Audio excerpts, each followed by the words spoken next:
Greetings, travelers. Greetings, travelers. Okay, Oh, so man. I know you have stuff, but I just have to say I was cleaning up what I call my murder room. Not going to explain why that is. Mark knows. And I found the October book, and I was like, I cannot wait for spooky season this year for me and you, because I think what we've decided to do is on our Patreon, we're going to read a chapter a day. And I think we're going to try to do some characterization and pick some characters to be. Oh, okay. So I decided that'll that be fun. yesterday when I found the book and it was spooky. So there we go. Man. Yeah, I think we should drag Bo in and Carrie in and as many as we can to do different voices. Maybe even get some of our superhero league of Hoboken, some of the other authors from Four Horsemen and some other people to just do different characters on different days. I think it would be awesome.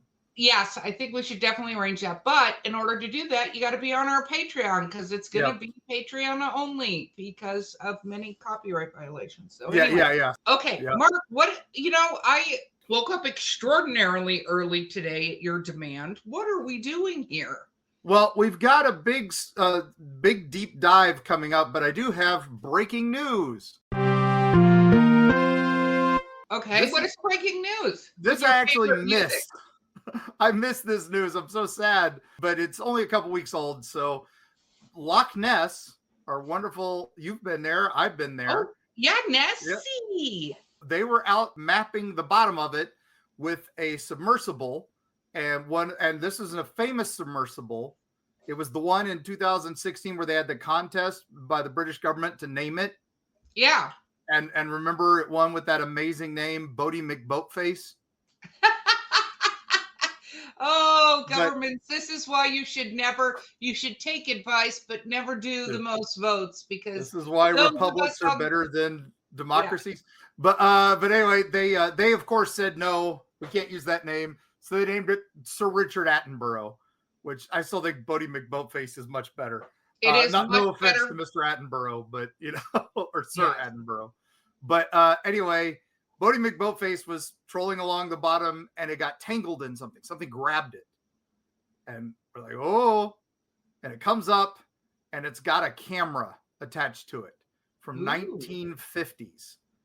And they couldn't figure out whose camera it was or whatever. And of course, the camera was a Nessie hunting camera from the 1950s. They found one of the guys who had designed it and what it was for. It was like a net that had cameras that were being dragged. And they were like photostatic cameras. So every time the net would get dragged, it would flash 4 pictures real quick. This one got lost on the bottom of Loch Ness. They were able to find it. It still worked. It was still encased in the bottom of the silt. And so basically they looked and they were able to develop the film, no Nessie, but a bunch of the bottom of the loch from the 1950s, which is pretty cool still. I thought that was neat. Okay. The lead up to that, travelers, I'm sorry. The lead up sounded much better than what ended up happening there. I still think it's cool that a camera from the 1950s that they dragged from the bottom of Loch Ness still worked. No, that is badass. Yes. Don't get me wrong. But I'm just saying, I was like, you were like, and then they developed it. And I was like, and they saw a blurry picture of Nessie. I was so excited with my coffee. Sadly, no. They think they got an otter, which is a common thing that they think is Nessie, but otters don't get 25 feet long like Nessie's supposed to be. So that would be both cute, because I love otters, and terrifying. It would be kind of cool. Yeah. If there was a giant otter in Loch Ness, that's just as cool as a monster, I think. So. I mean, yes, I'll give it that. Okay. All right. Well, without any further Nessie stuff, we have to dive into this because it's just one of those things that people have emailed me about for a generation, and it's a rabbit hole. So we're going to go a lot. And then when I get to a certain point, we're probably going to get demonetized. So this is going to be fun. At least the YouTube version will. Awesome. Way to set that up too. I don't think I've had enough coffee yet this morning. So are we going to also piss off X? Because that would just be the cherry on top. Probably with this. It's Alien April, so we got to do this. Okay, go this for it. I've been putting off because I needed to do more research, and then I found out I had to do more research, and more research. So, all right. So we're going to get in the Wayback Machine. So you got snacks? We got breakfast snacks. So we got kolaches from Buc-ee's, which we don't normally get because they stopped making those all day. Yeah. And I got my breakfast burrito, so we're good. Okay, so right off the bat, Wayback Machine, December 9th, 1965. And our UFO fans are immediately going to know this date. A lot of people aren't. But in that December night sky, there was something was seen all over from Ontario, Canada, and then it goes into Indiana, and it goes over Ohio, goes over a little bit of West Virginia, and it's sighted all these places. And it seems to be turning, but they're calling it a glowing, bright object like a meteor. Okay. But it, green and orange color. Okay. And then it comes right to Kecksburg, Pennsylvania, just outside of Kecksburg, Pennsylvania. And this ball of light seems to make a couple zigzags and then level out and then crashes into a small forest near a field. Okay. Within minutes, Kecksburg Volunteer Fire Service comes running out, and witnesses say there's this strange thing there. All right. That this is one of those great unsolved mysteries that we don't know. Right. It is the military is already there. Okay. On scene. Well, that's a problem. And the volunteer firefighters say that this strange acorn-like device, or with no rivets, no things that look like it's been metal worked or anything, about the size of maybe a small car. So think of a 60s small car, about 10 to 12 feet long. And there were symbols around it that they said looked like hieroglyphics. Okay. Around the base of it. And then, like I said, military presence descends on the scene, and they take control and push everybody away and say, you saw nothing. And then one of the guys says in town that he saw a big flatbed truck with the device on it being covered by a tarp as they drove it out of town. There are stories that it went to a couple military bases, and we got to go into this guy named John Murphy. He was a reporter. Okay. And the host for WHJB radio right there. And he was on scene that night and talked to many of the witnesses. And he also managed to snap a few photos, apparently, of this device or whatever it was. Now, the military confiscates his film, but he managed to keep one concealed. Oh, wow. And, he's excited about that. So he's able to do that. So he prepared a radio show, and he called it The Object in the Woods. And although his photos were grainy, he says it's definitely cone-shaped and embedded in the ground. Okay. And now, before the show goes out, 2 government officials arrive to speak with him. Well, let's hope that doesn't happen before this show goes out. Right. Exactly. He's got that going on, and he's dealing with this. So a show does come out. Okay. They had taken most of his research notes. They took his photographs. They took his audio recordings. So this edited version comes out. Okay. And now Murphy died in 1969, just a couple years later. Oh, wow. While on holiday with his family in California. And he was killed in a hit and run that the driver was never found. That's mildly suspicious. Just a little bit, right? Like very. The military comes in and says it was a meteor. Okay. But they didn't find it. They said it was too embedded in the ground. And that becomes the official story. And that's what all the newspaper headlines of the day run with, except for John Murphy. Okay. So that's where we're at with this. And it just kind of disappeared for a little while. But the witnesses all talked about it, right? Right. Now, the military said, nope, we were never there. Don't know what you're talking about. Mm-hmm. And now Canada tracked this thing, but America says, no, we didn't track anything. There was nothing that night. Don't know what you're talking about. These aren't the droids you're looking for. Yes, exactly. And I love so it. I love it. So I'm going to go back to a couple of the witnesses. One is a guy named Mr. Eichler, and he was a 13-year-old boy. He was 13 years old, and he was playing in a baseball field. And then he described it as, quote, predominantly green glowing object with wisps of yellow, purple, and orange colors that shot across the sky. Okay. I like that. I thought that was very pretty. Yeah. Now, one of the guys here was a guy who lived in Greensburg, Pennsylvania. His name was Stan Gordon. Okay. Now, Stan was so invested in this, he grew up to become one of our Stan Gordon, the famous UFO researcher. Oh. Now, he was 16 and he was listening to a radio program on KDKA radio when the host was taking calls from the witnesses who were describing this. We cannot find that recording anywhere. That day of archives is just gone. There's actually a month gone from KDKA from their archives. Oh, wow. All of December of 1965 gone. Okay. So, do you smell cover up? I smell cover up, right? I would say it sounds a lot like a cover up, and it also, it's in. Okay, go ahead, continue, because are you sure? Now I'm invested. Okay, you're invested. Okay, so John Hayes was another kid. He was 10 years old playing football. Now he lived nearby, and he says, he didn't see it.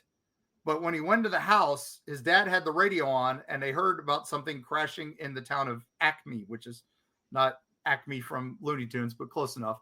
And he said, "Sounds like it." And then his mom looked out the window here in Kecksburg and says, "That's not Acme. It's right out there. Look at all the hills across. Look at all the cars on the hill across the way." Oh, wow. Now the military comes in. Like I said, everybody said military came in. But again, they said, nope, we didn't track it. Don't know what you're talking about. Now this guy named Hayes, that young boy, John Hayes, he said that the military came in and set up a command center in his family's 2-story house overlooking the woods because it let them look over the area, and they had a working telephone. Remember, this is 1960s. Not everybody had a working phone at that time, especially rural Pennsylvania, right on the edge of the Appalachians. And the first thing they did was told their parents, send the kids to bed. Right? Oh. So, well, of course, the kids didn't go to bed. No, of course not. We wouldn't go to bed. The bathroom was downstairs, and Hayes said, I had to go to the bathroom a lot that night for some strange reason. I love that. So he's like, there were men in uniforms, men in black suits.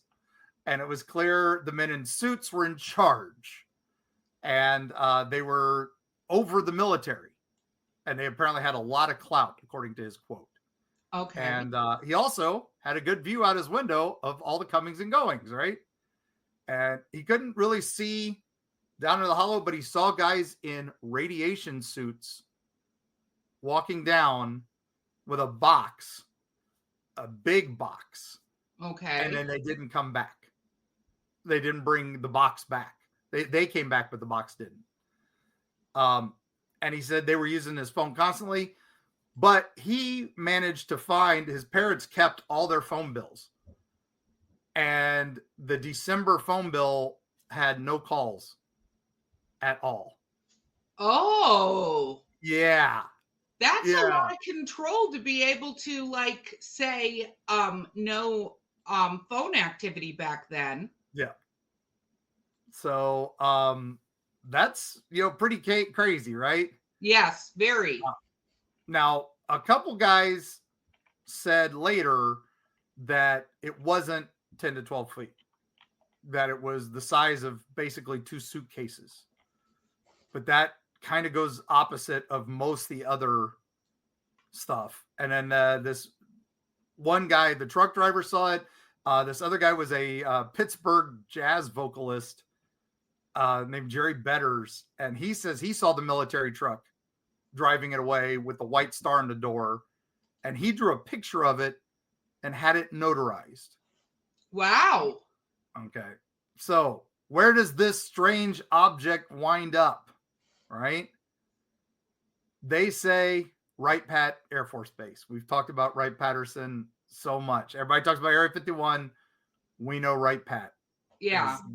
We know that's the real Area 51. That's where all the aircraft testing is. That's where a lot of things are. That's supposedly Hangar 18. Maybe this is the device at Hangar 18. Well, you should explain what Hangar 18 is. That's a military code, supposedly. No one's ever proven this, that it's where they keep the secret devices for testing the crashed aircraft, where Roswell's crash ended up, where the Kecksburg ended up, where the Flatwoods, whatever landed there, ended up. So all these famous UFO cases supposedly went to Wright-Patterson Air Force Base.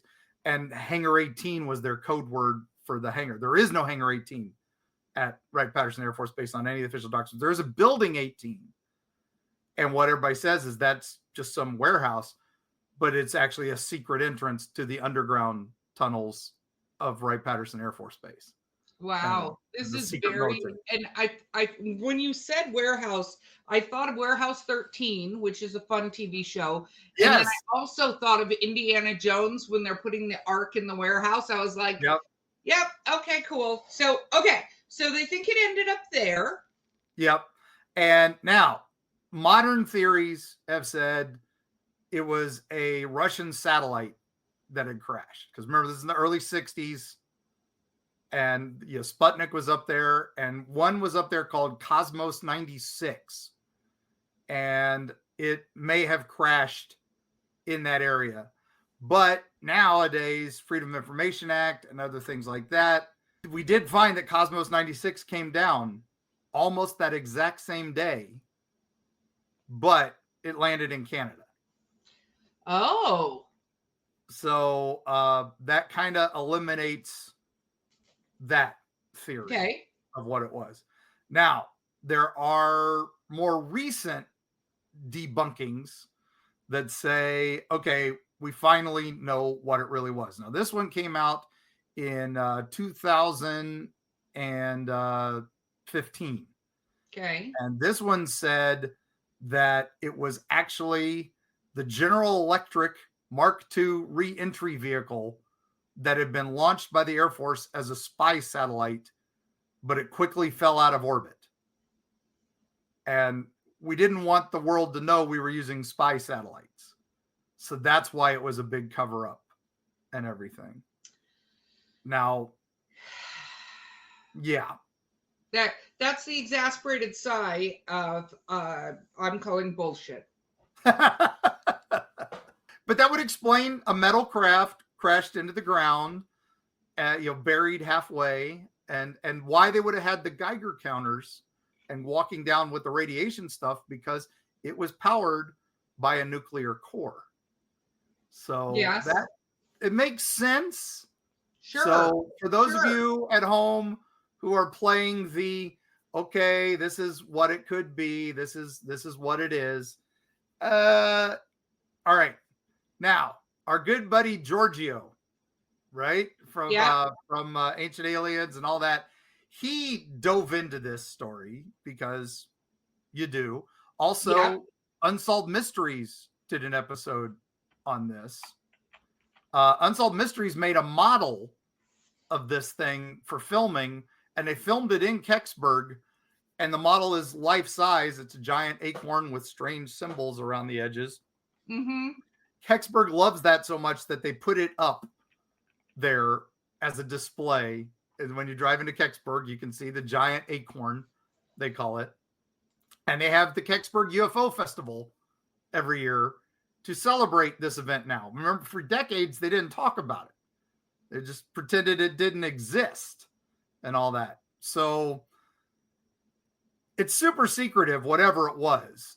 And we know there was a cover up because there's so many things just gone, right? We just so weird that GE Mark II reentry vehicle seems to be the more modern explanation because it looked like a cone. Yeah. And it would have been very much like that. And it was definitely used in the 1960s.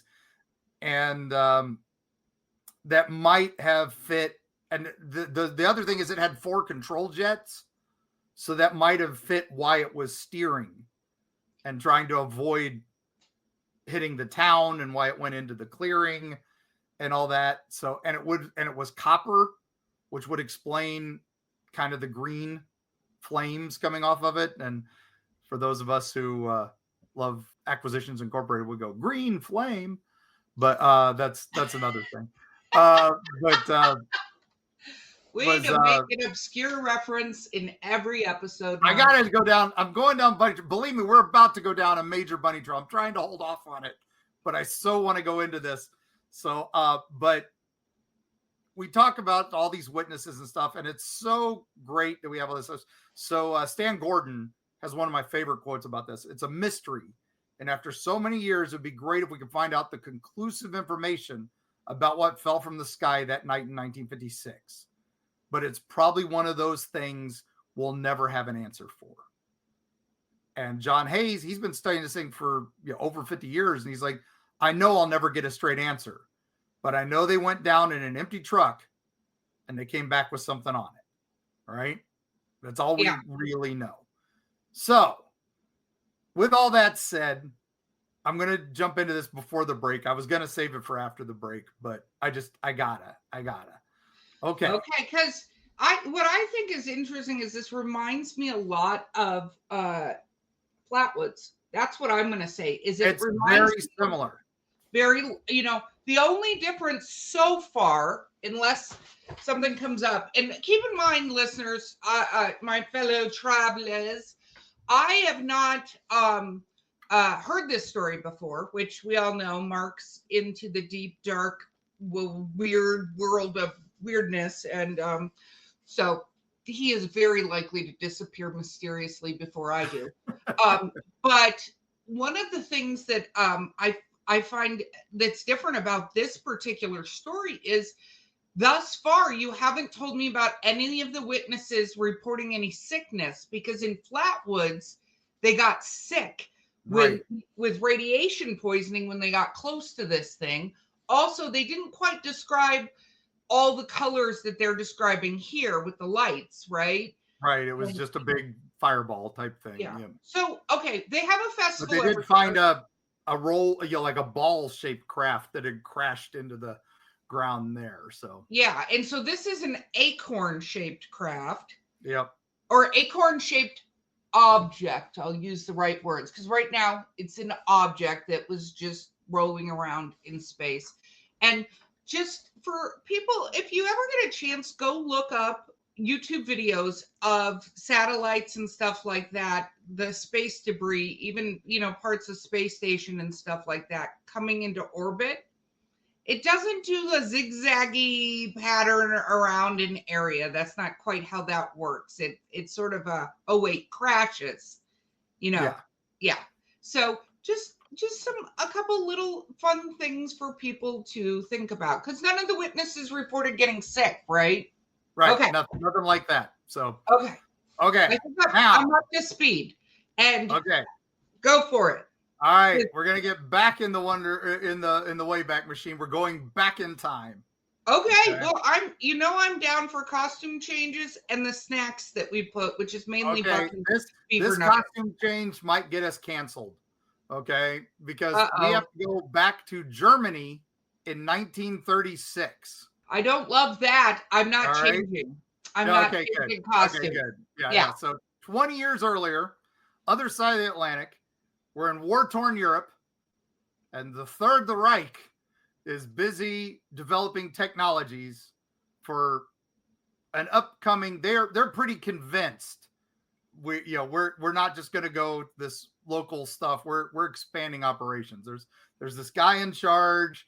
He's a nutcase. He wants to take over everything instead of just the little breathing room that he wanted. He's decided we're going to take a lot of things, but we're going to need some special things. So it's funny. We talk about, the joys of the modern world we're in. A lot of that came about because the scientists of Germany were developing some of the technology we use now every day. And science is not bad for science sake. So let's clarify. We're not going to get into, we brought them all over here as much as we could under Operation Paperclip. So that's we'll do a deep dive on that another day. So we're going to Freiburg, Germany, 1936. Okay. And this happens right before this strange surge in the technology of, I've got to say the word, the Nazi technology. So we are not pro-Nazi. No, saying that here now. Idiot. I'm glad he was dead in a ditch on fire. Anyway, when the AI is probing this episode and says, "Oh, you said the word," no, we're saying these are bad people. Yes, some of their technology was way advanced, and some of it we use. So if you're driving a Volkswagen, there you go. But anyway.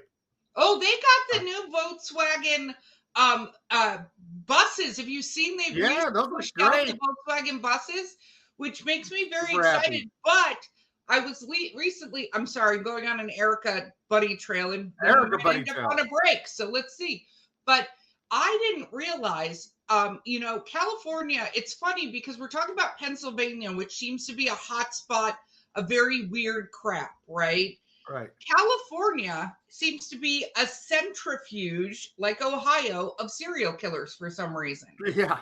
And there was a serial killer that I recently was reading about that also, like Ted Bundy, drove a beige VW Bug. Oh, I don't want to get into the likelihood of that.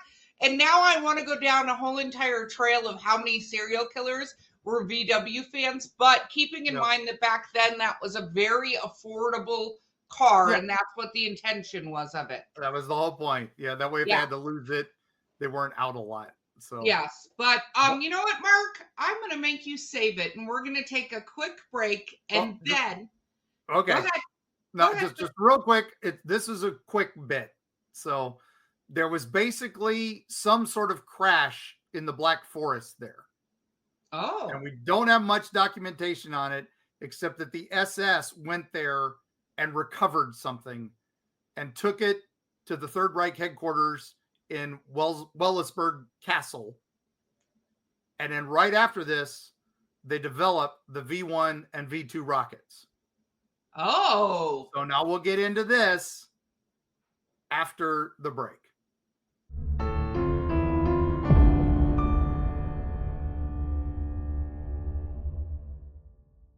Prepare to be devoured.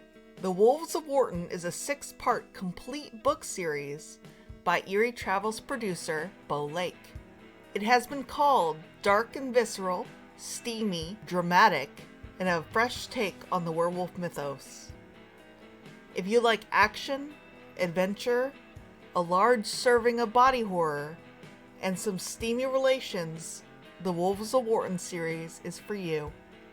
Pick it up wherever books are sold or at linktree.com/Bo__Lake.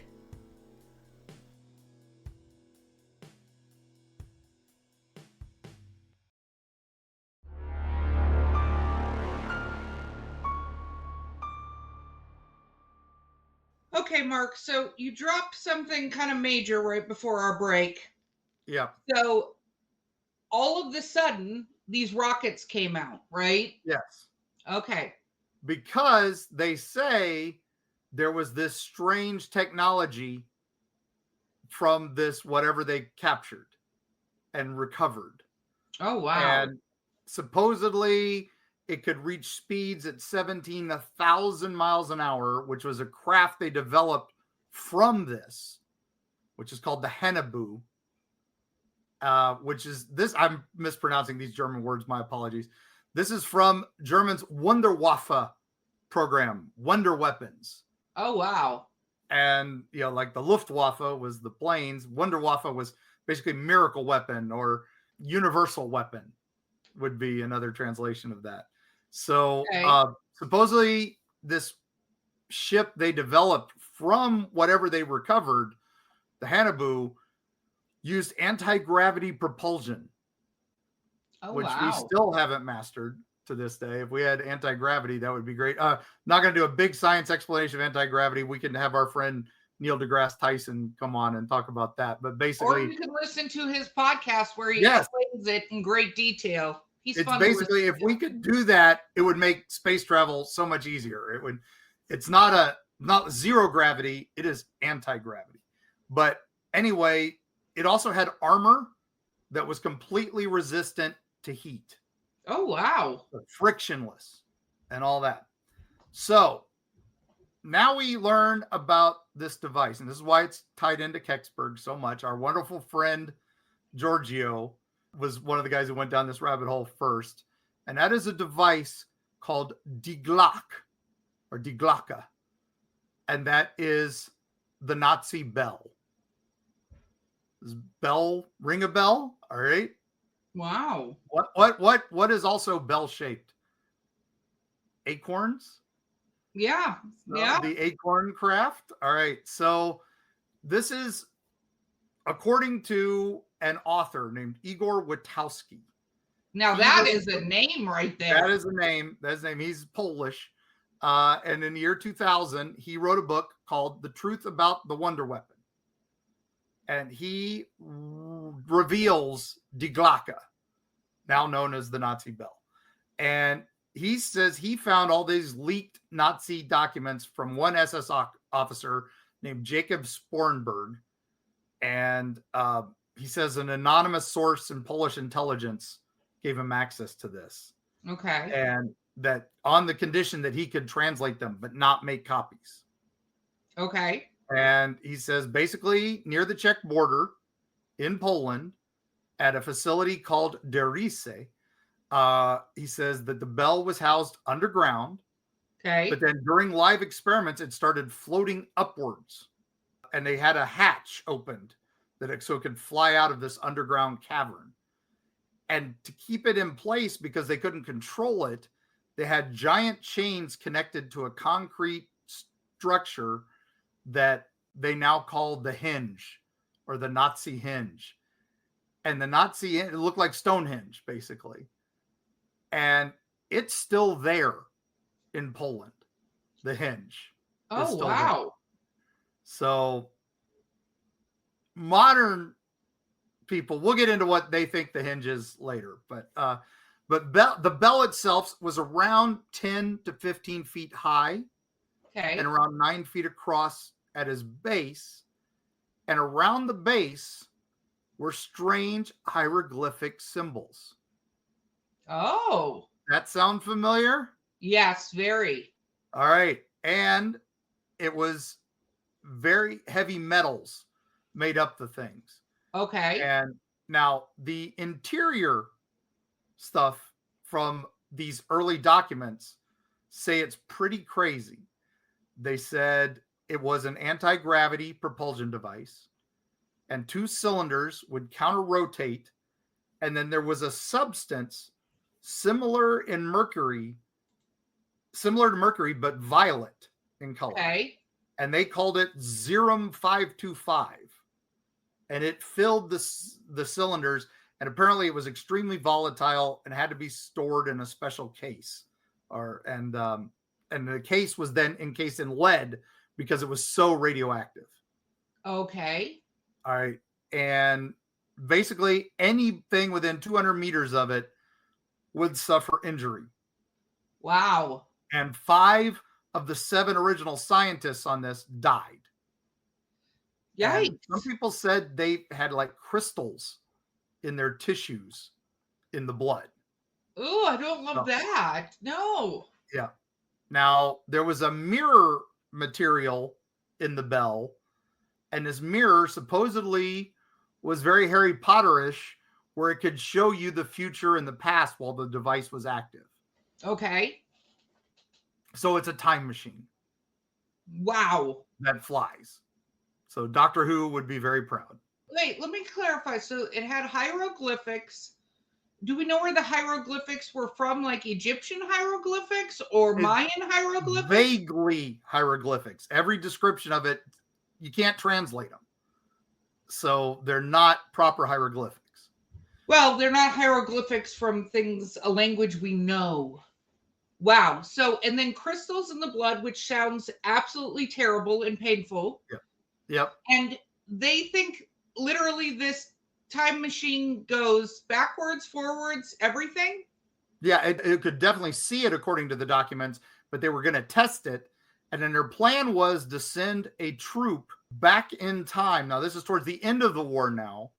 Okay. The Nazis are losing. They've been testing this thing for years, but they couldn't use it properly. But now they're throwing everything at the wall. And they send a group into this thing, and they're going to travel back in time and give Hitler every mistake he's made, every bad thing he's done, so that way it won't happen, and create an alternate timeline. Okay. And the ship went up, according to the documents, and disappeared. And they expected it back in minutes, and it never came back.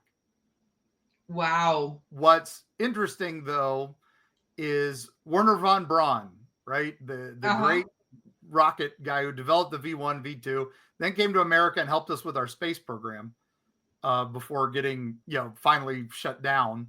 The wonderful Tom Lehrer song about Werner von Braun is great. But in 1970, he was interviewed by Alan Greenfield, who was another famous UFO researcher. And he said, how did you guys become so technologically more advanced in the 1960s? And von Braun just simply said, we had help from others. And he said, well, who? Did you mean extraterrestrials? And von Braun just nodded and walked away. Oh, wow. Now, the problem with all this is that Igor Witowski is the only guy who came up with this stuff. And that was in the 2000s. So is it real? Now, that site in Poland was real, and they did use slave labor to build it. And many of the slaves died of some sort of radiation type sickness. You were talking about sickness. Okay. So the modern theory is that the hinge was actually a cooling tower, and that they were trying to make an atomic bomb. And that would explain the acorn-like appearance. No, that does make sense. It's interesting because you're talking about rockets and stuff, right? And early science. Okay. I am not saying that this doesn't have alien implications. But the other thing that we have to remember is we didn't have nearly the technology that we have right now. So if you're talking about thinking you're going to send up a rocket, the likelihood that you'd understand how much fuel and stuff and how far it could go. So something could have been launched, got caught in orbit, and then circle, something happens, some failure, and then it falls back down again. Yeah. I mean, again, look up the space debris that is up in the entire thing. Like, stuff falls out of the sky all the time. Yeah.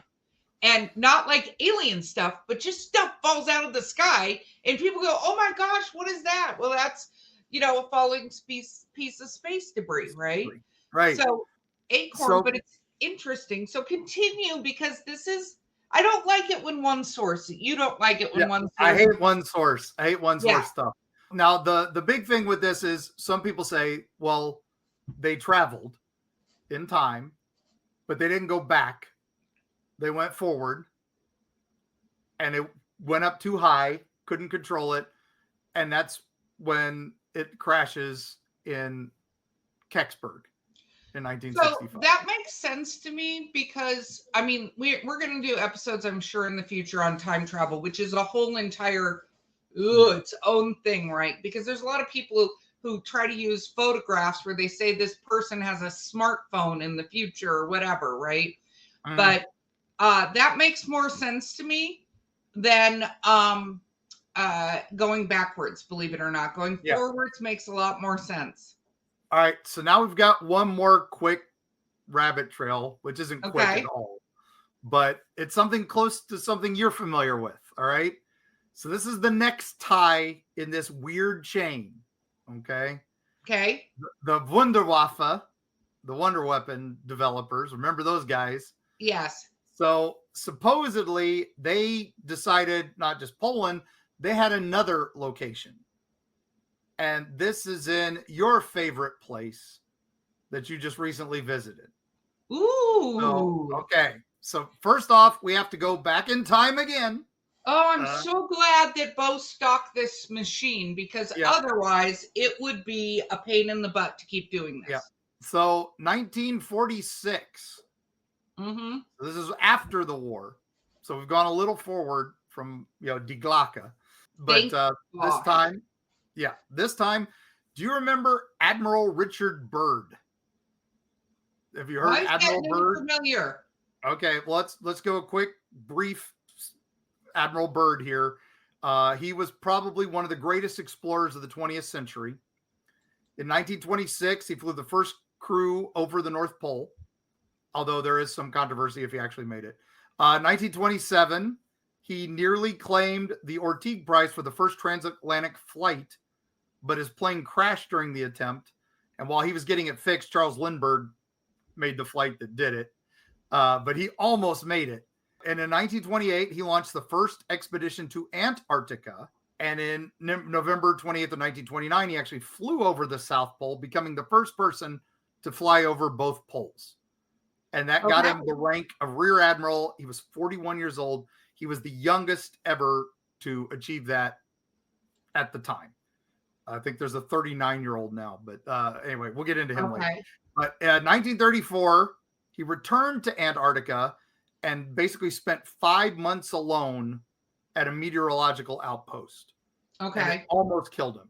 But he made his memoir Alone, which is his biography of that time. But he also, in 1938, was invited by this guy named Adolf Hitler to participate in Germany's Atlantic expedition, and he politely declined. They weren't at war yet, but he was not happy with the guy. Yeah.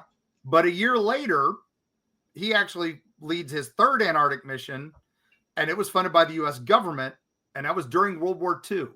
But from 1941 to 1945, he served in the South Pacific. He was awarded the Legion of Merit twice. So this guy, we got to take pretty much everything. He's about as vetted as you can get, right? Mm-hmm. So in December of 1946, he has a task force assigned to him. 13 ships, 33 aircraft, and 4,700 personnel in a thing called Operation High Jump. Okay. And the official purpose is to establish a military presence on Antarctica. And it was to expand territorial claims and test the feasibility of an airfield and test troops in winter conditions. This is after the war, but we knew we weren't happy with Russia at this point. And the Cold War was beginning. So we needed to see if we could fight in the cold. The dawn of the atomic age, right? And Byrd's thought intercontinental ballistic missiles, if they were to follow, he knew bombers had been flying over the poles, and a missile would go over the poles. It would be real easy from Russia to hit U.S. targets or British targets. So official story is severe weather cuts the mission short very early, February 47. So it's cut short by like a year. They were supposed to be there for a long time. Yeah. And so they were only there for a few months. Now there was 11 journalists on this thing. So as much as secret as it wasn't completely secret, right? There were reporters and they were reporting back. And there was a documentary made about it using some of the footage from that. It won the best documentary in 1948. It was called The Secret Land. Oh. Kind of an interesting title, right? For Yeah. Antarctica. Now, there was a theory of what happened. Okay. I cannot wait to hear what this theory is. All right. According to the story, our wonderful friend, the Nazis, also went to Antarctica to see if they could develop a base down there. Why would they develop a base in the Antarctic? Well, the official reason for the Germans to do this was to develop a new port down there in case they had to go to Argentina. Now, Argentina says there were several U-boats that at the end of the war went to an Antarctic base and then came up to Argentina, and may have even had some of the high-ranking, Nazi officials on them that were escaping the war. Supposedly even Adolf Hitler, who had escaped, and that was a fake ashes, or they brought his ashes. That was another story. So, but those are stories. We're not getting into that. Yeah. Not getting into that. So back to Admiral Byrd. Yes. He takes a flight and he's flying over this area. And supposedly he has a secret diary because everything else got confiscated. Right. And when he came back from his flight over the South Pole, they come back and they interview him. One of the reporters, he says, we have to be prepared. There could be an attack. We have to develop defenses fast because there could be an attack from the poles, something that could fly from pole to pole. Oh my God. Attack us easily. So this secret diary shows up, right? And this is supposedly from his son. And this diary is still in print. And we'll put a link to it in the show notes. And he talks about this phrase that Admiral Byrd uses a lot called the land beyond the pole. And he says that there was a green land that he flew over that had streams and valleys. Now, this is Antarctica. There's not supposed to be anything down there but snow and ice. He flies over a mountain range, which we have documented that mountain range now. And it wasn't until the 60s, years later, that they actually documented this mountain range. But when he got over it, there was green land and possibly large animals living there. Are we doing Land Before Time and going back to the dinosaurs? Is that where we're going with this? Possible. His description kind of fits that. And supposedly his radio picks up German. And they tell him, welcome, Admiral. Don't worry, we've got control of your craft. And he basically gets tractor beamed down to a base there. Okay. And the Nazis say they have made contact with someone from the Hollow Earth. And that they've decided they are no longer believing in the Aryan master race, but that these people in the Hollow Earth are actually the Greys. And they've been down here for decades, and they want us to not use nuclear weapons. So your job is to go up and promote peace and protection, and we're sending you back out. And now on that trip that he made that day, he notoriously wrote down everything. That was his big thing.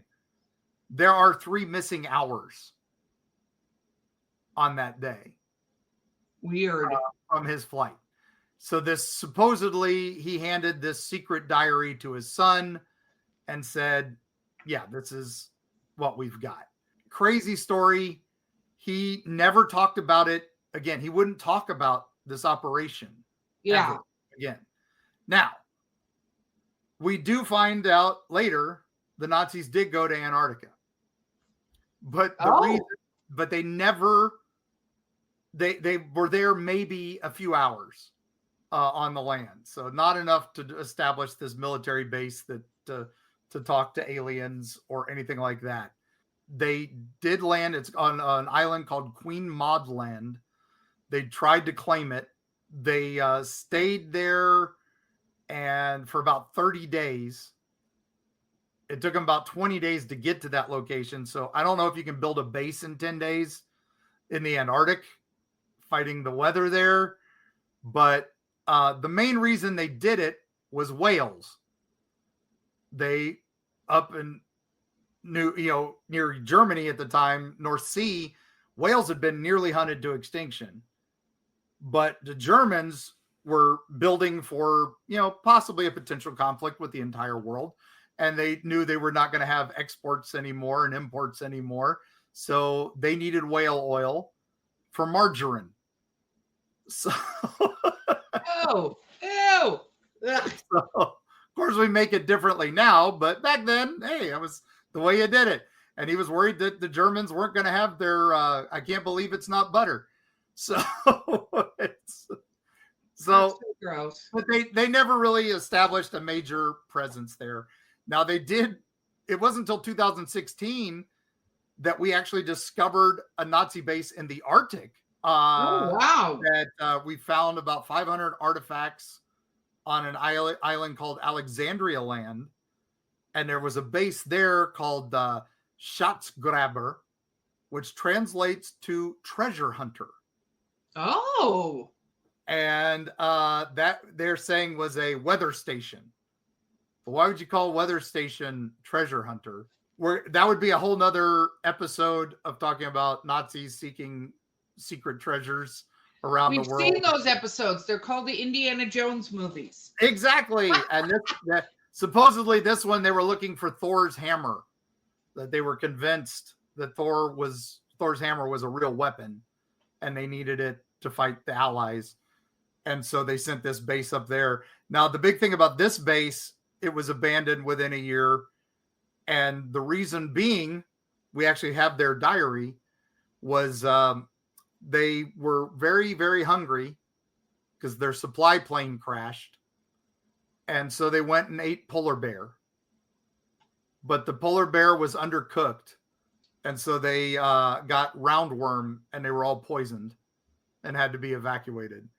Now, the only one who supposedly survived was the vegetarian. So, wow. No one really knows why that base was there. The treasure hunter, the guy who ran it was a guy named Schatz. So maybe it was a play on his name, but I like to think that the Thule Society, which we'll have to do an episode on that, was actually digging for Thor's hammer. I love that. I just think that's a great idea. Well, the one thing from a science standpoint and no other standpoint, because screw them, was that they really tried to push a lot of boundaries in a way very hurtful. I mean, they had that whole thing they were doing with identical twins or triplets, and which was disgusting. And then they were trying to breed a lot of animals, which is funny because we're talking about the dire wolves that we brought that up on a previous episode that have been recreated, and every time I see something like that, I'm like, oh, that's cute. Did we not watch Jurassic Park? They did that. They brought back some creatures that were long dead. You know what I mean? So I don't know. It's so bizarre, but I think it's great they were going after Thor's hammer. I think that's brilliant. All right. So we got one more back to Antarctica. We have one more fun thing. And that is the Americans go down there and dropped several nuclear weapons in the air over Antarctica and high altitude detonated them. Why would you do that? Why would you do that? Right? Unless you're destroying an alien base in the middle of the Antarctic. But America says we didn't do that. But we know that operation did happen. But America says it happened 1,500 miles north of the Antarctic. And it was done jointly with the Russians to determine what happens if we blow up nuclear weapons at high altitudes. Because we want to see if the fallout comes down. It did not, or they say it did not. but they did find out that it screws up electronic equipment. Oh, I don't love any of that. Right. That's why we learned about EMPs and stuff. So the conspiracy theories don't 100% add up, right? Yeah. But they also don't completely break this, right? Now the secret diary of Admiral Byrd, the main problem with that was that the writer of it wrote for Amazing Fantasy, which is the same writer who found this diary and transcribed this diary. That same writer would work with H.P. Lovecraft, who had written the whole Mountains of Madness, right? Yeah. Before this, which is a lost civilization. There's some Hollow Earth stories in Amazing Fantasy. That island in the Arctic is now part of the Russian Federation, and they are looking at actually building a base in that island. Oh, wow. Let's just hope they don't eat polar bear meat. Well, let's just hope they do a better job of it. Yeah, exactly. But that's also a little scary because things are not always the best with them. But so we've got Antarctic base. We've got Russian scientists discovering an Arctic Nazi base. We've got the Kecksburg incident. We've got Die Glocke, which has disappeared from history, but we're not sure it even existed. So this all is, who knows? It's just an odd story, and it's a fun bunny trail. If you connect the dots, this is where you're standing at the wall with the red strings attached to all the things, and you're trying to explain to your friend that wonderful meme. Yeah. That's what this is. And I can't say 100% that any of this is bogus. There's enough history here that goes, ooh. And that's why I went down this rabbit hole. And I'm glad you joined me. Now, you've been to Antarctica. Yes. So tell us a little bit about that. And I've been to Kecksburg. I'll tell you a little bit about that. And that'll be our travels for today, travelers. It's interesting. I found out that Neil deGrasse Tyson, my best friend in the world now, did his episode on his trip to the Antarctic recently. So what I would say is this: we did an episode, so you can go back and listen if you haven't listened to it, where I described a lot of the things. It is absolutely beautiful. If you go down there, I would recommend going on the Seabourn. I think it's the Seabourn Venture, but if you look up Seabourn Cruises, we're including a link for this podcast. It is an amazing cruise line, and you get a chance to go on Zodiacs onto Antarctica, and you get to see all the amazing creatures that are down there. And if you want to pay a little bit extra, you can go in a submersible and you can see what's beneath.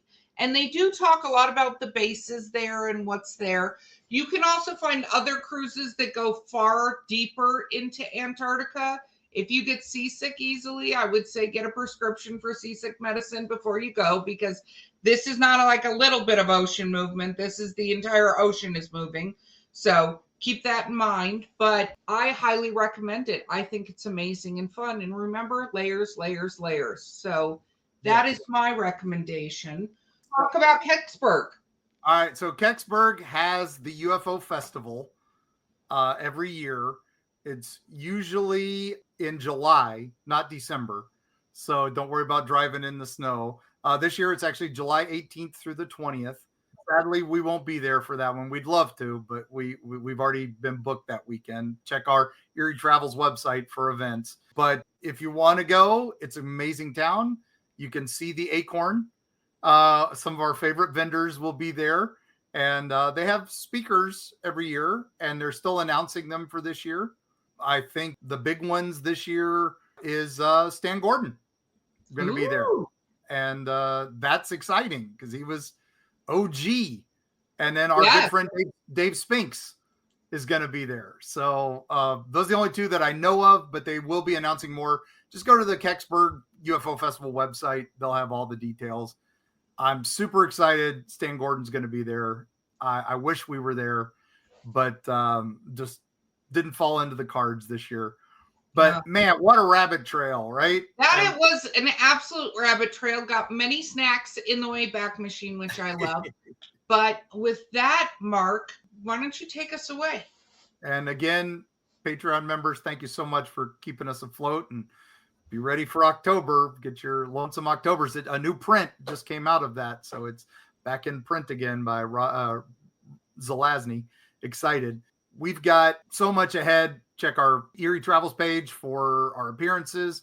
Our new book is really coming. We promise it should be up for pre-order very shortly if it isn't already. Dark Side of the Smokies. We talk a little bit about UFOs in that, but sadly not giant acorns. No giant acorns. But we do talk a lot about chestnuts, but we'll get into that in the book. So, but Eric and I are going to be making appearances on several more podcasts promoting the book. So keep an eye on our website. We'll try to link to as many of those as we can. Now, all that said, go visit the Antarctic. It's beautiful. It's the last wilderness. We do have an international treaty for some reason that is the only treaty in the world that every country has signed and also does not violate. So could that be because there's something down there they don't want us to see and don't want us to learn? Or could it be we want to preserve the last proper wilderness in the world? But possibly it could be the future landing place of Die Glocke. And we'll see you on the other side.